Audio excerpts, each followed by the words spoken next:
আসসালামু আলাইকুম। আজকে আমরা শিখব কিভাবে জাতীয় পেনশন স্কিম বা সর্বজনীন পেনশন স্কিমে পেমেন্ট করতে হয়। আমরা প্রগতি স্কিম এখানে 2000 টাকা মাসিক পেনশন আছে, এখানে কিভাবে পেমেন্ট করতে হয় সেটা শিখব। এখানে আরো আরো বিষয়গুলো শিখব। কিসের মাধ্যমে পেমেন্ট করলে চার্জ ফ্রি, কিসের কোন গেটের মাধ্যমে পেমেন্ট করলে চার্জ প্রযোজ্য হবে সেগুলো দেখব। প্রথমে আমরা দেখি সোনালী ব্যাংকের মাধ্যমে পেমেন্ট করলে কি হয়। আপনার যদি সোনালী ব্যাংকে অ্যাকাউন্ট থাকে তাহলে সোনালী ব্যাংকে অ্যাকাউন্টের মাধ্যমে পেমেন্ট করতে পারবেন। এখানে আপনার সোনালী ব্যাংকের পেমেন্টের আপনার প্রসেসিং চার্জ ফ্রি। এখন দেখেন সোনালী ই ওয়ালেটের মাধ্যমে পেমেন্ট করা যায়। আপনার যদি সোনালী ওয়ালেট করা থাকে সেক্ষেত্রে আপনার প্রসেসিং ফি ফি ফ্রি পাবেন, চার্জ ফ্রি পাবেন। আপনি যদি কার্ডস এর মাধ্যমে পেমেন্ট করেন, কারো যদি ডাচ বাংলা ব্যাংকের কার্ড থাকে, ডিবিএল নেক্সাস থাকে, তখন আপনার 2000 টাকা পর্যন্ত চার্জ 30 টাকা নিবে। এখানে আপনার তাহলে পেমেন্ট করতে হবে 2030 টাকা। আসল টাকা থেকে 30 টাকা বেশি আপনাকে প্রতি মাসে পেমেন্ট করতে হচ্ছে। এমএক্স, আপনারা যারা দেশের বাইরে আছেন, প্রবাসী আছেন, তারা এমএক্স এর মাধ্যমে পেমেন্ট করতে পারেন। আপনাদের এমএক্স এক ধরনের কার্ড, এই কার্ডের মাধ্যমে পেমেন্ট করবেন।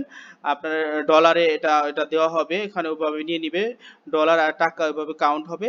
এখানে প্রসেসিং ফি আপনার 45 টাকা নিয়ে নিবে। তাও 2045 টাকা। তাহলে আপনাকে 2000 টাকা পেমেন্টের জন্য প্রতি মাসে 45 টাকা করে বেশি করে দিতে হচ্ছে। এখন আপনারা দেখুন ভিসা কার্ডের মাধ্যমে পেমেন্ট করলে আপনাকে অতিরিক্ত 35.01 টাকা বেশি পেমেন্ট করতে হচ্ছে। এখন আপনার যদি মাস্টার কার্ড থাকে তখন আপনাকে সেম টাকা 35.01 টাকা অতিরিক্ত টাকা দিতে হচ্ছে প্রতি মাসে। তাহলে আপনারা এখানে কি দেখছেন, সোনালী একমাত্র সোনালী ব্যাংকের মাধ্যমে পেমেন্ট করলে হয়তো বা আপনার চার্জ ফি। এখানে আমি সোনালী ব্যাংকের কোনো মার্কেটিং করছি না, যেটা বাস্তব সেটা বলছি। কারণ সরকার সোনালী পেমেন্টকে ফ্রন্ট ডেস্ক হিসেবে ব্যবহার করছে। আপনি যদি চার্জ ফি দিতে চান তাহলে সোনালী ব্যাংকের মাধ্যমে দিতে পারবেন। আর যদি চার্জ দিতে চান তাহলে আপনার যে কোনো ব্যাংকের মাধ্যমে আপনি কার্ডের মাধ্যমে আপনি পেমেন্ট করতে পারেন। সেখানে আছে নেক্সাস কার্ড, এমএক্স কার্ড যারা প্রবাসী তাদের জন্য, ভিসা কার্ড, মাস্টার কার্ড। দেখি আপনারা মোবাইল ব্যাংকিং এর মাধ্যমে দেখি কত কত চার্জ কাটে, আমরা সেটা সেটা দেখছি। তাহলে দেখেন আপনি রকেটের মাধ্যমে পেমেন্ট করলে, রকেট কি ডাচ বাংলা ব্যাংকের একটা মোবাইল ব্যাংকিং, সবাই জানেন। এখানে 16 টাকা প্রতি মাসে আপনাকে অতিরিক্ত চার্জ দিতে হবে। এখন দেখেন আপনার বিকাশ, আহ, আহ, বিকাশটা বিকাশ বিকাশটা 16 টাকা প্রতি মাসে আপনাকে অতিরিক্ত পেমেন্ট করতে হবে বিকাশের মাধ্যমে। এখন দেখুন আপনি নগদ, নগদের মাধ্যমে আপনাকে প্রতি মাসে 16 টাকা অতিরিক্ত ফি দিতে হচ্ছে। আপনার যদি স্কিমের পরিমাণ 2000 থেকে আরো বেশি হয়, তাহলে আপনাকে হয়তো বা আরো বেশি চার্জ দেওয়া হবে। আমি পরবর্তীতে সেটাও দেখাচ্ছি উপায়। ট্রাস্ট ব্যাংকের একটা মোবাইল ব্যাংকিং, এখানে আপনাকে 16 টাকা চার্জ প্রতি মাসে অতিরিক্ত দিতে হচ্ছে। এখন আপনি সেলিফিন, এটা ইসলামী ব্যাংকের একটা মোবাইল ব্যাংকিং, এখানে আপনাকে 16 টাকা অতিরিক্ত চার্জ প্রতি মাসেই দিতে হচ্ছে। এখন আপনি ট্যাব দেখুন, ট্যাপের মাধ্যমে আপনি পেমেন্ট করলে অতিরিক্ত 16 টাকা আপনাকে দিতে হচ্ছে।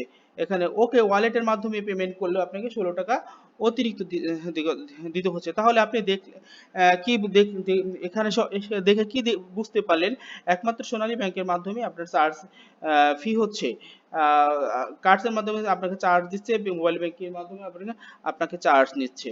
তাহলে আমি যদি আপনার স্কিমের পরিমাণ যদি আরো বেশি হয়, তাহলে আপনার কি হবে সেটা আমি দেখাচ্ছি।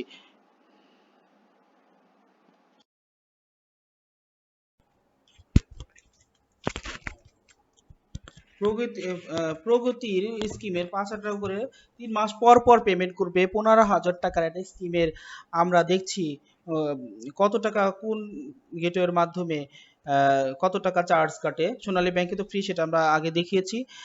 সেটা আমরা দেখি বিকাশে পেমেন্ট করলে তাকে 120 টাকা প্রতি 3 মাস পর পর তাকে চার্জ দিতে হবে।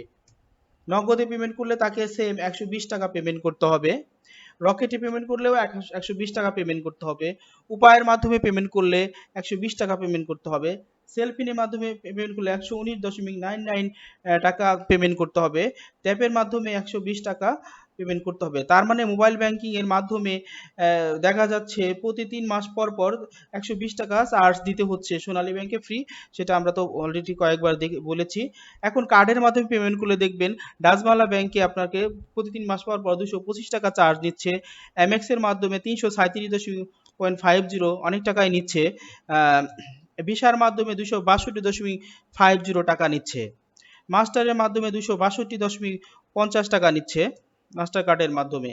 তাহলে দেখুন আপনারা আপনাদের ইচ্ছা আপনাদের কোথাও কোন মাধ্যমে আপনারা পেমেন্ট করবেন সেটা আপনাদের ব্যক্তিগত ব্যাপার। জাস্ট আমি দেখাইলাম কোন গেটওয়ের মাধ্যমে আপনার চার্জ ফ্রি আর কোন কার্ড এবং মোবাইল ব্যাংকিং এর মাধ্যমে কোথায় কত টাকা চার্জ কাটে সেই বিষয়গুলো আপনাদের ক্লিয়ার করলাম।